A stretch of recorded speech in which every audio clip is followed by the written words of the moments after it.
rôle, c'est de coordonner l'ensemble des professionnels de l'équipe de rééducation. Je m'assure aussi que chaque professionnel ait le matériel dont il a besoin pour pouvoir accompagner nos patients. J'ai aussi un regard sur la cohérence du parcours de soins.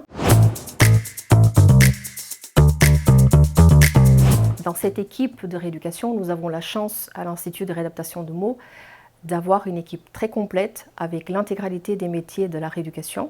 Nous avons bien entendu des kinésithérapeutes, des ergothérapeutes, des psychomotriciens, des orthophonistes, mais aussi des enseignants en activité physique adaptée. Ces métiers-là vont être autour de la réadaptation fonctionnelle et dans la recherche de l'autonomie du patient au quotidien.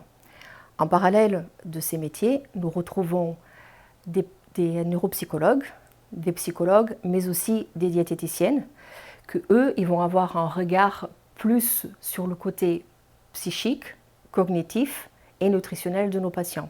Ce qui fait la force de notre institut, c'est cette complémentarité des compétences et la communication permanente entre tous les acteurs du parcours de soins.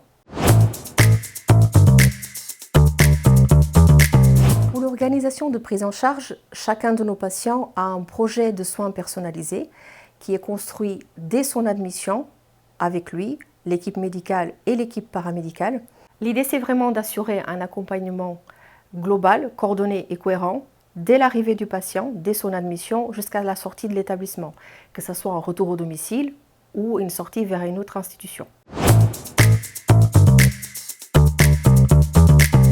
En complément du plateau technique, nous avons un double bassin de balnéothérapie, des salles d'activité physique adaptées, mais aussi un espace d'évaluation de mouvement et de marche, ce qui permet d'avoir plusieurs approches thérapeutiques pour nos patients. Ça permet de varier les prises en charge. En plus des séances de rééducation dites classiques, nous proposons des ateliers d'éducation thérapeutique, des séances de relaxation en espace sonozélène, mais aussi des activités de groupe comme la pâtisserie ou les ateliers cognitifs de réminiscence. En parallèle de ça, nous avons des groupes de parole autour de l'expérience patient en centre de rééducation, mais aussi des ateliers de prévention des risques, notamment sur le risque de chute et les troubles de la déglutition.